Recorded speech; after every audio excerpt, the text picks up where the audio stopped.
I spent a disaster couple of semesters at Bible college for obvious reasons, not knowing I was a homosexual, even though clearly I looked like one. So that didn't work out. But after that, an adult from the church I attended mentioned that her brother, a veterinarian working in Haiti, had heard that there was a school for kids with orthopedic disabilities in Port-au-Prince that desperately needed volunteers. They just need someone to help out with recreation for the kids in the afternoon. He'd explained no training or special talents needed. And I was like, oh my God, that's me. I have zero training. I have zero special talents. So it seemed like in a situation of significant need that didn't require any special skills, perhaps I couldn't help but be useful, even if it was accidentally. Maybe, theoretically. I wrote a letter to Sister Monde, the sister, what is her real name? I forget her real name. Sister Joan, the nun in charge, an Episcopal nun, and saved money for my summer camp job to buy a plane ticket to pay for my room and board at the school, and that was the sum total of my preparation. When I arrived at the school, Sister Joan was ensconced, she was American, was ensconced in her small office, the only room with air conditioning on the entire campus. She motioned to the seat beside her and said, first of all, you need to get your hair cut. I can't see your eyes. I nodded, but I was so confused because we seemed to have slipped into an American B-movie populated by anti-establishment hippies taking down polite society with their rebellious tresses. But I was actually just a clueless 18-year-old with a very, very bad spiral perm. The first week I taught at the school, I taught the kids to make paper airplanes, which they immediately used, of course, what did I think, to pelt each other in the head. Considering the limited supplies and my even more limited knowledge of arts and crafts, it was, graded on the clueless teenager far from home scale, remarkably successful. I learned Creole on the job from the kids. I recommend this method of instruction if you want to learn a language both very quickly and very badly. When I asked the kids how to say something, they would pick a more spicy word choice that more or less meant what I was saying, often passing off fully disgusting idioms as sacred Haitian proverbs. I wanted to learn how to speak, to discuss philosophy, religion, and politics with my new friends. But since kids were my teacher and kids are kids, one of the first sentences I learned was not something as interesting as, shall we engage in a conversation about the politics of meta preferences? Nor was it something useful like, I feel very vulnerable in the street with all this shooting. May I please step inside your house? Instead, one of the first phrases in Creole was this kind small child loved to bandy around in the playground. Gros mal rat, ou senti my ass. Roughly translated means, you are a big awful rat and your feet stink. In addition, learning language from children presented another problem. Occasionally the kids, bored with being uncompensated, can't blame them, Creole instructor, would tell me that a word or phrase meant something very different than what it did. This led to some rather interesting situations for when I went to a small cafe beside the Coke when I thought I was asking for a cold Coke, when in reality I was asking, apparently in a very, very vulgar way, to see a private part of the waiter's anatomy.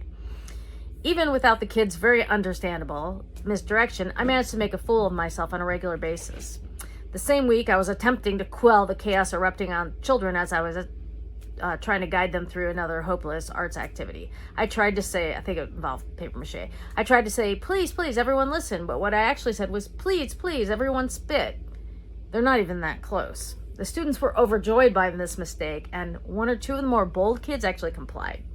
Now, even now, more than 20 years later, occasionally an adult will blanch at my choice of vocabulary.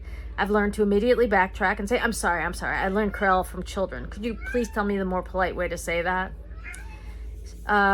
Sister Joan had not been exaggerating when she said they desperately needed volunteers. The kids, who they came from the provinces because the school was the only one at that time that could serve kids with orthopedic disabilities, they were very overcrowded in the dorms and very bored. After 3:30, when classes were done, it was not unusual to turn the corner and find two kids, each hopping on one foot, while they attempted to beat the other one with their removed prosthetic legs. The prosthetics were not slender blades of titanium made for running in the Olympics. They were heavy-duty wood prosthetics, appropriate for village life and climbing up the side of deforested mountains. Beating your classrooms with them was not a safe activity. Providing recreation was almost a defensive act.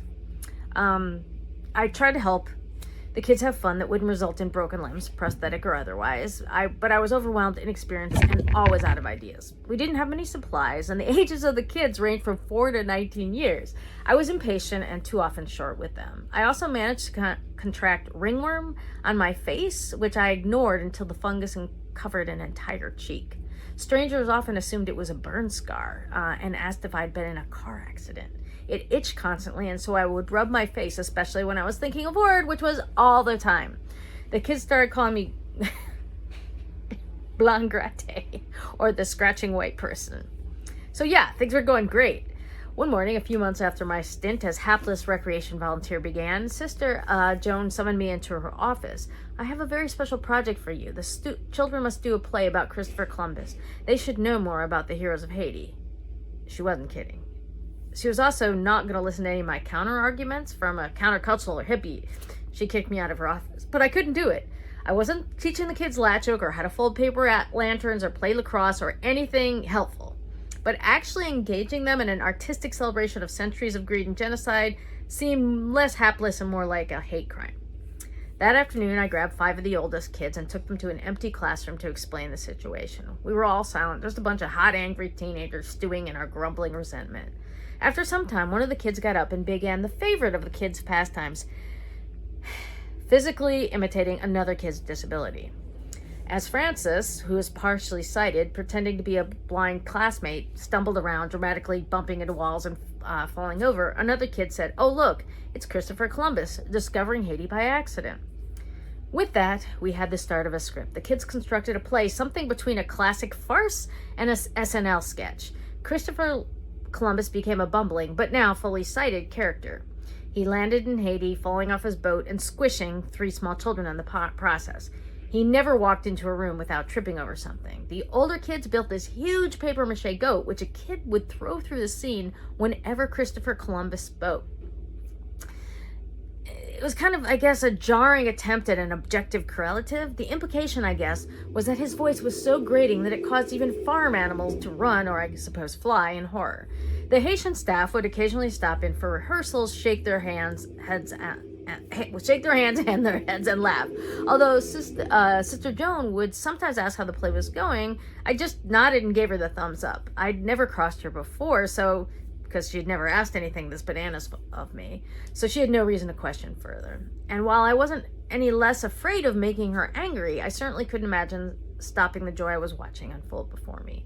On the day of the play's debut, the kids who lived in town filed in, the parents who lived in town filed in, and Sister Joan sat in the front row. The kids were so excited that every bit of physical comedy they'd rehearsed was magnified 3-fold. Christopher Columbus tripped 4 times in each sign. He nearly squished 5 small children when he fell off the boat. The objective correlative goat flew so hard and fast, accompanied by these desperate, soulful, bleeding sounds, that would often crash into the opposite wall. There was also a surprise ending that the kids had written the night before, informed by a recent political event, when a demonstrating group ripped out a 30-foot-high statue of Christopher Columbus in front of the National Palace, carried it to the port, and dumped it in the ocean. As the kid playing Christopher Columbus delivered his last line, the entire cast rushed him, hustled him from the room, and pushed him in the therapy pool just outside. The crowd cheered, the kids looked deliriously happy, and Sister Joan barely spoke to me for the next 5 months. It was totally worth it. 5 years later, I was chatting with an older Haitian gentleman on the bus in Brooklyn about downtown Port-au-Prince and what it was like back in the day. We talked about the school where I volunteered, some of the stores, and what the streets were like at night. A bit confused by my time-specific knowledge and unsure of my chronological age, he asked, Wait, did you grow up there? And I had to smile at his question. A little bit. I grew up just a little bit there.